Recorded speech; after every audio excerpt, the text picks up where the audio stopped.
அனைவருக்கும் வணக்கம். அன்பு அஸ்ட்ராலஜி சேனல் வழங்கும் அன்பே யோகம் நிகழ்ச்சியில் 2026 மார்ச் மாதம் நடந்த சனிப்பெயர்ச்சி பலன்கள் பார்ப்போம் நண்பர்களே. இன்று சிம்ம ராசிக்கு சனிப்பெயர்ச்சி எப்படி இருக்கும் என்பதை பார்ப்போம். அஷ்டம சனி அப்படின்னு யாராவது சொன்னதை கேட்டு மனசுக்குள்ள ஒரு சின்ன நடக்கம் வந்துருச்சா? ஐயோ ஜோதிடரையா இப்படி சொல்லிட்டாரே, என் பொழப்பு என்ன ஆக போகுது அப்படின்னு யோசிக்கிறீங்களா? முதல்ல ஒன்று புரிஞ்சுக்குங்க. சிம்மம்ங்கிறது காட்டுக்கே ராஜா. சிங்கத்துக்கு என்னைக்குமே அஷ்டமி ஒன்று தான், நவமி ஒன்று தான். ஏன்னா உங்க ராசிநாதன் அந்த சூரிய பகவான், சூரியனுக்கு முன்னாடி எந்த இருட்டும் நிக்க முடியாதுங்க. பாருங்க, கிரக நிலையில பார்த்தா சனி பகவான் இப்போ மீன ராசியில, அதாவது உங்க ராசிக்கு 8ஆம் இடத்துல அவரோட சொந்த நட்சத்திரமான உத்திரட்டாதி 2ஆம் பாவத்துல பலமா உட்கார்ந்து இருக்காரு. ஆமா, இது அஷ்டம சனிதான், இல்லைன்னு சொல்லல. ஆனா கெட்டவன் கிட்டிடும் ராஜயோகம்னு ஒரு பழமொழி இருக்கு. சனி பகவான் 8ஆம் இடத்துல ஆட்சி பலம் பெறுறது உங்களுக்கு மறைமுகமான யோகத்தை தரப்போகுது. நண்பர்களே, சிம்மராசி நேயர்களே, கவலைப்படாதீங்க. விடியல் உங்க கதவை தட்டும். இதுவரைக்கும் நீங்க பட்ட கஷ்டம், அவமானம், பண நெருக்கடி எல்லாம் போதும்னு சனி பகவான் முடிவு பண்ணிட்டாரு. அஷ்டம சனின்னா எல்லாரையும் வாரி சுட்டுக்குன்னு நினைக்காதீங்க. பழுத்த மரம் தான் கல்லடி படம் அப்படிங்கிற மாதிரி நீங்க திறமைசாலிங்கிறதுனால தான் இப்போ ஒரு சின்ன சோதனை நடக்குது. ஒரு இரும்ப நெருப்புல போட்டு உருக்கி வைரமா மாத்திர காலம் இது. ஆனா இங்கதான் ஒரு மகா அசாத்தியம் நடக்குது. ஒரு பக்கம் சனி செக்கு வச்சாலும் நம்ம தேவர் குருவான அந்த பொன்னவன் புத்திகாரகன் குரு பகவான் இப்போ முதல ராசியில, அதாவது உங்க ராசிக்கு 11ஆம் இடமான லாபஸ்தானத்துல கெத்தா வந்து உட்கார்ந்துருக்காருங்க. அதுவும் அவரோட சொந்த நட்சத்திரமான புனர்பூசம் 1ஆம் பாவத்துல. இது எப்படின்னா, காட்டுல புயல் வீச போகுது, அந்த புயலை இறக்க ஒரு மகாசக்தி வந்த மாதிரின்னு வச்சுக்கோங்க. குரு பார்க்க கோடி நன்மைங்கய்யா. இது ஏதோ சும்மா சொன்ன பழமொழி இல்லைங்க, இது வேத வாக்கு. குரு பகவான் சும்மா உட்காந்துருக்காரு இல்லைங்க, அவரோட கண் பார்வை உங்க மேல விழுகுது. கவனிங்க, குரு பகவான் தன்னோட 5ஆம் பார்வையால உங்க ராசிக்கு 3ஆம் இடத்தை பாக்குறாரு. இது வரைக்கும் கை கட்டினது வாய் கட்டலன்னு இருந்த நிலைமை மாறி உங்க தைரியம் வீரியம் எல்லாம் கூடும். இளையான் அத்திப்பகல் உறங்கான்ங்கிற மாதிரி ஒரு காரியத்தை எடுத்தா அதை முடிச்சுட்டுதான் அடுத்த வேலையை பார்ப்பீங்க. இளைய சகோதரர் மூலமா உங்களுக்கு பெரிய சப்போர்ட் கிடைக்கும் போது. அடுத்து பாருங்க, 7ஆம் பார்வையா குரு பகவான் உங்க ராசிக்கு 5ஆம் இடமான பூர்வ புண்ணியஸ்தானத்தை பாக்குறாங்க. முற்பகல் செய்யின் பிற்பகல் விளையும்னு சொல்லுவாங்க. நீங்க செஞ்ச நல்ல தர்மங்கள் எல்லாம் இப்போ உங்களுக்கு பலன் கொடுக்க போகுது. புத்திரபாகியம் இல்லாதவர்களுக்கு புத்திரபாகியம், குலதெய்வாரல்னு உங்க வம்சமே தலைக்க போகுது. பூர்வீகத்துல இருந்த வில்லங்கம் எல்லாம் பனி போல விலங்குவாங்க. ஆனா இங்கேதான் ஒரு கிளைமேக்ஸ் இருக்கு.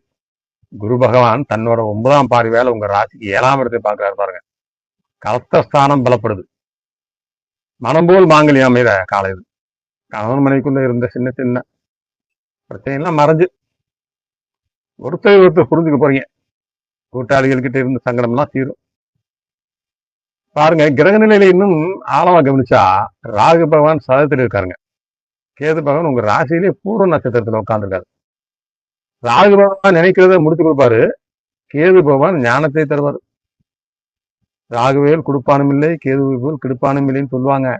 ஆனா இங்க கேது உங்க ராசியில இருக்கிறதுனால நீங்க ஒரு ஞானி மாதிரி சிம்மாசனத்துல உட்கார்ந்து இருக்கீங்க.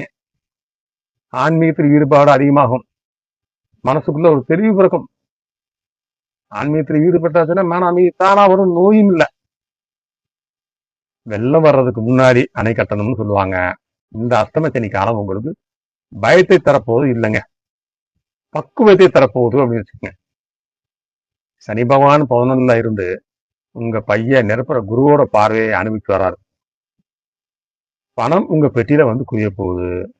இதுவரைக்கும் இழுபறியா இருந்த கோர்ட்டு கேசு நிலம் சம்பந்தப்பட்ட விஷயங்கள் எல்லாம் இப்போ ஒரு முடிவுக்கு வருங்க.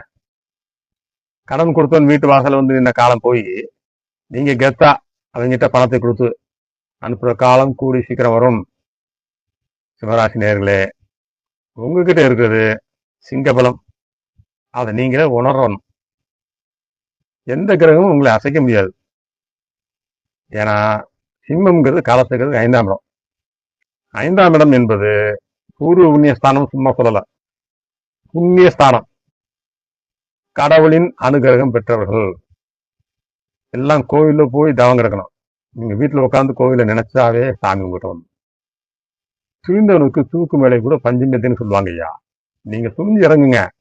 ஜோதிட ரீதியா பார்த்தா உபநட்சத்திர அதிபர்களும் உங்களுக்கு சாதகமா வர இந்த நேரத்துல நீங்க தோத்து போக வாய்ப்பே இல்லை. இது அன்பு அஸ்ட்ராலஜர் சிவராஜ் நான் சொல்றேன். சிங்கமே சிரித்து எழுக. இதுவரைக்கும் உலகமே உங்களுக்கு கைவிட்ட மாதிரி தெரிஞ்சுக்கலாம். ஆனா இனிமே தெய்வம் உங்களுக்கு கை கொடுக்கும். நல்ல காலம் பிறக்க போது, நல்ல காலம் பிறக்க போது, கவலையை தூக்கி போட்டு வேலையில இருங்க அப்படின்னு சொல்லணும். வெற்றி திலகம் உங்க நெத்தியில் தேடி வரும் ஐயா. நீங்க செய்ய வேண்டியது என்னன்னா, எந்த ஒரு விஷயத்தையும் மற்றவங்க சொல்றத காது கொடுத்து கேளுங்க. ஒரு விஷயத்த செய்யறதுக்கு முன்னாடி தெரிஞ்ச விஷயமா இருந்தாலும் மற்றவங்ககிட்ட அந்த விஷயத்துல அனுபவப்பட்டவங்ககிட்ட 4 பேர்த்த கேட்டு நீங்க முடிவெடுங்க. ஜெயிச்சிருவீங்க. இந்த நேரம் நீங்க இதை செய்யணும். அதனால நம்பிக்கையோடு இருங்க. நல்லதே நடக்கும். உற்சாகமா கிளம்புங்க. உங்கள் பக்கம்தான். அஷ்டம சனி, அர்த்தாந்தம சனி, கண்ட சனி, 7 சனி, இதெல்லாம் எனக்கு கவலையே படாதீங்க. உங்க ஜாதகத்துல 12 பாவத்துல உங்களுக்கு என்ன விதி குறிப்பினை இருக்கோ அதன்படியே நடக்கும். இதெல்லாம் நினைச்சு கவலையே படாதீங்க.